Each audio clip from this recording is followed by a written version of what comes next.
സ്വാമിയെ ശരണയ്യപ്പ. എല്ലാ കൂട്ടുകാർക്കും നമ്മുടെ പുതിയൊരു വീഡിയോയിലേക്ക് സ്വാഗതം. അപ്പോൾ ഇന്നത്തെ വീഡിയോ എന്ന് പറയുന്നത്, ഞാൻ കഴിഞ്ഞ ദിവസം ശബരിമലയിൽ തൊഴാൻ വേണ്ടി പോയിരുന്നു. അപ്പോൾ ആ ഒരു യാത്രയുടെ കാഴ്ചകളാണ് ഇന്നത്തെ വീഡിയോയിൽ ഉൾപ്പെടുത്തിയിരിക്കുന്നത്. സാധാരണഗതിയിൽ ഞാൻ മലയ്ക്ക് പോകാറുള്ളത് മണ്ഡലകാലത്താണ്. അപ്പോൾ ഈ കഴിഞ്ഞ മണ്ഡലകാല സമയത്ത് ഞാൻ നാട്ടിലില്ലായിരുന്നു. അതുകൊണ്ട് തന്നെയും ഇപ്രാവശ്യം കർക്കിടക മാസ പൂജകൾക്കായിട്ട് നട തുറന്ന സമയത്ത് ദർശനത്തിനായിട്ട് പോകാൻ തീരുമാനിക്കുകയായിരുന്നു. അപ്പോൾ എരുമേലിയിൽ നിന്നാണ് യാത്ര തിരിച്ചത്. എരുമേലിയിൽ നിന്ന് KSRTC ബസ്സിലാണ് യാത്ര തിരിച്ചത്. അപ്പോൾ ഇവിടുന്ന് എരുമേലി ഡിപ്പോയിൽ നിന്നും ദിവസേന ഒരു സർവീസ് ഉണ്ട് പമ്പയിലേക്ക്. രാവിലെ 7 മണിക്കാണ് സർവീസ് സ്റ്റാർട്ട് ചെയ്യുന്നത്. അപ്പോൾ ആ ഒരു ബസ്സിനാണ് ഞങ്ങൾ യാത്ര തിരിച്ചത്. ഞാനും എൻ്റെ ഒരു സുഹൃത്തും ഉണ്ടായിരുന്നു. അപ്പോൾ ഇവിടെ വന്ന ശേഷം നമ്മൾ എരുമേലിയിൽ നിന്നും എരുമേലി ധർമ്മശാസ്താവിനെ ഒക്കെ തൊഴുത് ശേഷം നമ്മൾ യാത്ര തിരിക്കുകയായിരുന്നു. അപ്പോൾ നല്ല മഴയുള്ളൊരു ദിവസമായിരുന്നു. അതുകൊണ്ട് തന്നെയും ഞാൻ വിചാരിച്ചത് വലിയ തിരക്ക് കാണില്ല എന്നാണ്. പക്ഷെ നല്ല തിരക്കുണ്ടായിരുന്നു. അപ്പം ഞാൻ ഇന്ന് പോയപ്പോൾ വെർച്വൽ ക്യൂ ബുക്ക് ചെയ്താണ്, ഓൺലൈനിൽ ബുക്ക് ചെയ്താണ് പോയത്. അപ്പം അതിൻ്റെ ആവശ്യമില്ല. ഇടസമയത്ത് പോകുമ്പം അവിടെ സ്പോട്ട് ബുക്കിങ്ങിനുള്ള സംവിധാനങ്ങളൊക്കെ ഉണ്ട്. എന്നിരുന്നാൽ പോലും പോകുമ്പം വെർച്വൽ ക്യൂ ബുക്ക് ചെയ്യാൻ പറ്റുമെന്നുണ്ടെങ്കിൽ ബുക്ക് ചെയ്ത് പോവുക. പിന്നെ പോകുന്ന സമയത്ത് വേറൊരു കാര്യം കൂടി ശ്രദ്ധിക്കണം. ഇപ്പോൾ ഓൺലൈനായിട്ട് ബുക്ക് ചെയ്യുന്ന സമയത്ത് നമുക്ക് അവിടുത്തെ അപ്പത്തിൻ്റെയും അരവണയുടെയൊക്കെ പൈസ മുൻകൂട്ടി പേ ചെയ്യാനുള്ളൊരു സൗകര്യമുണ്ട്.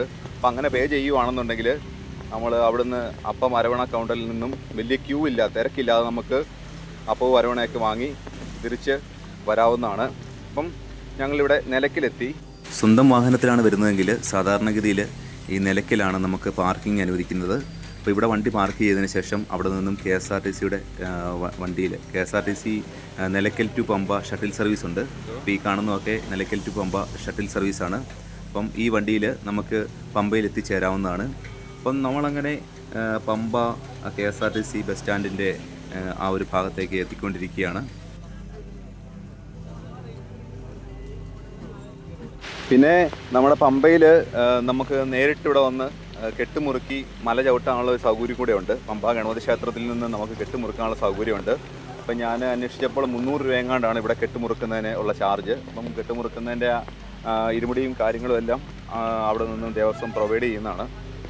അപ്പം നേരിട്ട് വീട്ടിൽ നിന്നും വരുന്നവർക്ക് കെട്ടുമുറുക്കി വരുവാനുള്ള ബുദ്ധിമുട്ടുണ്ടെന്നുണ്ടെങ്കിൽ നമുക്കിവിടെ വന്ന് പമ്പ ഗണപതി ക്ഷേത്രത്തിൽ വന്ന് മാലയിട്ട് ശേഷം കെട്ടുമുറുക്കി മല ചവിട്ടാവുന്നതാണ്.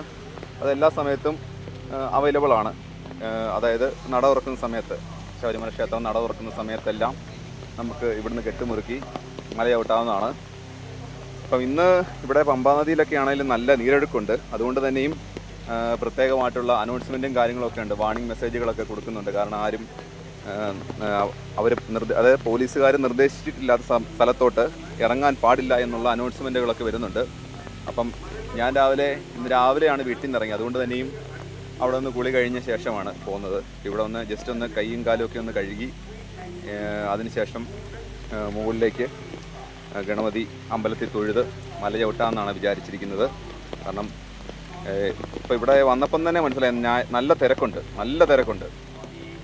ഞങ്ങൾ രാവിലെ 9 മണിയായപ്പോഴും പമ്പയിലെത്തി. അതിനുശേഷം ഇനി പമ്പ ഗണപതി അമ്പലത്തിലേക്ക് പോവുകയാണ്. അപ്പോൾ ഈ കാണുന്നതൊക്കെയും അമ്പലത്തിലേക്ക് കയറുമ്പോൾ ഉള്ള കാഴ്ചകളാണ്.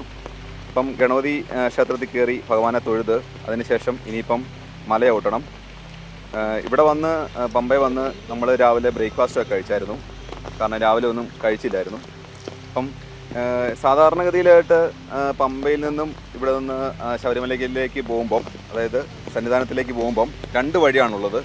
അപ്പോൾ ഒന്ന് സ്വാമി അയ്യപ്പൻ റോഡും പിന്നെ ഉള്ളത് നമ്മുടെ ആ നീലിമല അപ്പാച്ചിമേടൊക്കെ കൂടിയുള്ള ആ ഒരു വഴിയുമാണുള്ളത്.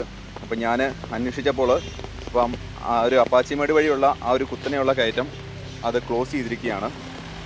അപ്പം എന്താണെന്നറിയില്ല, നല്ല മഴയൊക്കെ ഉള്ളതുകൊണ്ടാണെന്ന് അറിയത്തില്ല.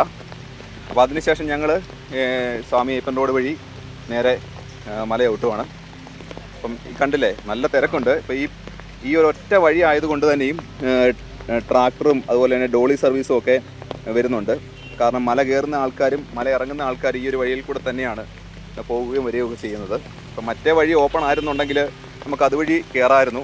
കാരണം സാധാരണഗതിയിൽ ഇപ്പോൾ ഈ ഒരു ട്രാക്ടറൊക്കെ ഈ വഴി മാത്രമേ ഇറങ്ങി വരികയുള്ളൂ. അപ്പം കണ്ടില്ല നല്ല തിരക്കാണ്.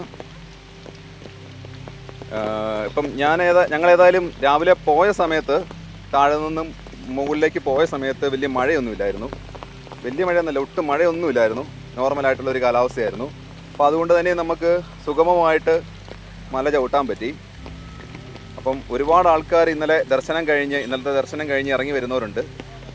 അപ്പം ഞങ്ങൾ വിചാരിച്ച ചിലപ്പം അവിടെ ചെല്ലുമ്പോൾ തിരക്ക് കുറയും എന്നാണ് വിചാരിച്ചത്. കണ്ടല്ലേ, നല്ല തിരക്കാണ്. എന്നിരുന്നാൽ പോലും ഇപ്പോൾ ഈ ഒരു സമയം ആണെങ്കിൽ പോലും, മണ്ഡലകാലം അല്ലാതിരുന്നെങ്കിൽ പോലും ഇപ്പം നല്ല തിരക്കുണ്ട് പോകാനായിട്ട്. അപ്പം ഞങ്ങളേതായാലും ഏകദേശം 1 മണിക്കൂർ 1.25 മണിക്കൂർ കൊണ്ട് ഇവിടെ താഴെ പമ്പയിൽ നിന്ന് മരക്കൂട്ടം വരെ എത്തി. ശേഷം അവിടെ നിന്ന് ഒരു 10 മിനിറ്റ് എടുത്തുള്ളൂ. ആ 10 മിനിറ്റിനുള്ളിൽ നമ്മൾ ഏകദേശം മൊത്തം ഒരു 1.5 മണിക്കൂർ എടുത്തു പമ്പയിൽ നിന്നും സന്നിധാനം വരെ എത്താനായിട്ട്. കാരണം തിരക്കുണ്ട്. അപ്പോൾ സൂക്ഷിച്ച്, ഒരുപാട് സ്പീഡിലൊന്നും അല്ല പോയത്. കാരണം ചെറിയ നമുക്ക് പിടിച്ച് കയറി പോയില്ലെന്നുണ്ടെങ്കിൽ തെന്നി വീഴും. കാരണം നമ്മൾ സ്ഥിരം നടക്കുന്ന വഴിയല്ലല്ലോ. അപ്പോൾ ഇതേതായാലും മരക്കൂട്ടത്തിൽ വന്ന ശേഷം സ്ട്രെയിറ്റ് ആയിട്ടുള്ള വഴിയാണ്. അതുകൊണ്ട് തന്നെയും നമുക്ക് സ്പീഡിൽ പോകാൻ പറ്റി. അപ്പം നമ്മളങ്ങനെ ഏകദേശം 1.5 മണിക്കൂർ കൊണ്ട് പമ്പയിൽ നിന്നും സന്നിധാനത്തേക്ക് നമ്മൾ എത്തിച്ചേർന്നിരിക്കുകയാണ്. ഇപ്പോൾ സമയം എന്ന് പറയുന്നത് രാവിലെ 11 മണിയായി. ഇനി അടുത്ത ലക്ഷ്യം എന്ന് പറയുന്നത് ദർശനത്തിനായിട്ട് ക്യൂ നിൽക്കുക എന്നുള്ളതാണ്. പിന്നെ ഞാൻ ഇത്തവണ മനസ്സിലാക്കി വേറൊരു കാര്യം, നല്ല തിരക്കുണ്ടെന്നുണ്ടെങ്കിലും കൂടുതൽ സ്വാമിമാരും ഞങ്ങളെപ്പോലെ ഇരുമുടിയില്ലാതെ തൊഴാനായിട്ട് മാത്രം വന്ന സ്വാമിമാരാണ്. അപ്പം ഇരുമുടി ഏന്തി വരുന്ന സ്വാമിമാർ വളരെ കുറവാണ്. അത് ഈ ഇടസമയം ആയതുകൊണ്ടായിരിക്കാം. അപ്പം അല്ലെന്നുണ്ടെങ്കിൽ ഈ ഒരു ഭാഗത്തൊക്കെ വലിയ തിരക്ക് കണ്ടേനെ. പലരും ഇരുമുടി ഏന്തി വരുന്നവരാണെങ്കിൽ തന്നെയും പമ്പയെ വന്ന് കെട്ടുമുറുക്കിയൊക്കെയാണ് മല ചവിട്ടുന്നത് കാണുന്നത്.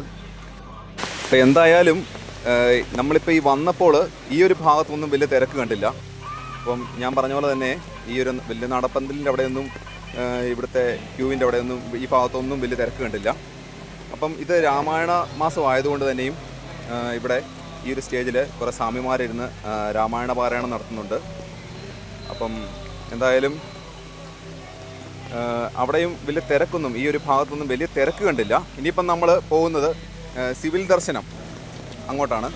അപ്പം അവിടെ നല്ല തിരക്കായിരുന്നു. കാരണം നമ്മളിപ്പം കെട്ടില്ലാതല്ലേ പോകുന്നത്. അപ്പോൾ അതുകൊണ്ട് തന്നെ നമ്മൾ സിവിൽ ദർശനത്തിനായിട്ട് പോകുന്ന ഈ ഒരു ഭാഗത്ത് നല്ല തിരക്കായിരുന്നു. അപ്പോൾ അതിനുശേഷം നമ്മൾ ഭഗവാനെ കണ്ട് തൊഴുത് ഇറങ്ങി. ഏകദേശം ഒരുപാട് നേരമൊന്നും അവിടെ ക്യൂ നിൽക്കേണ്ടി വന്നില്ല. ഏകദേശം 1 മണിക്കൂറിനുള്ളിൽ തൊഴുത് ഇറങ്ങി. അപ്പോൾ അതിനുശേഷം നമ്മളിവിടെ വന്നിരിക്കുന്നത് ഇനിയിപ്പം അപ്പവും അരവണയൊക്കെ മേടിക്കാൻ വേണ്ടിയാണ് വന്നിരിക്കുന്നത്. അപ്പോൾ നമ്മൾ അപ്പവും അരവണയൊക്കെ മേടിച്ചു. അപ്പം എനിക്ക് പറയാനുള്ള ഒരു കാര്യം എന്ന് പറഞ്ഞാൽ, നമ്മൾ നേരത്തെ ഈ വെർച്വൽ ക്യൂ ബുക്ക് ചെയ്യുന്ന സമയത്ത് ഓൺലൈനായിട്ട് തന്നെ അപ്പത്തിൻ്റെ അരവണയുടെയും ആ ഒരു എമൗണ്ട് പേ ചെയ്യുകയാണെന്നുണ്ടെങ്കിൽ നമുക്ക് പെട്ടെന്ന് തന്നെ നമുക്ക് അത് വാങ്ങി തിരിച്ചു വരാം. അതല്ലെന്നുണ്ടെങ്കിൽ നല്ല രീതിയിൽ ക്യൂ നിൽക്കേണ്ടി വരും. അപ്പം നമ്മൾ ദർശനമെല്ലാം കഴിഞ്ഞ് തിരിച്ച് പോരുവാണ്. അപ്പം തിരിച്ച് വന്ന സമയത്ത് നല്ല തിരക്കായിരുന്നു, നല്ല മഴയായിരുന്നു. അപ്പം അതെല്ലാം കഴിഞ്ഞ് നമ്മൾ താഴെ വന്ന് ശേഷം വന്നൊരു KSRTC, ഒരു കുമളി KSRTCക്ക് വന്ന് എരുമേലിൽ വന്ന് ശേഷം വീട്ടിലേക്ക് പോന്നു. അപ്പോൾ ഇന്നത്തെ ഈ ഒരു വീഡിയോ ചെറിയൊരു വീഡിയോ ആണ്. എല്ലാവർക്കും ഇഷ്ടപ്പെട്ടിട്ടുണ്ടെങ്കിൽ ഒന്ന് കമൻറ്റ് ചെയ്യുക, ലൈക്ക് ചെയ്യുക, സബ്സ്ക്രൈബ് ചെയ്യുക. Thank you.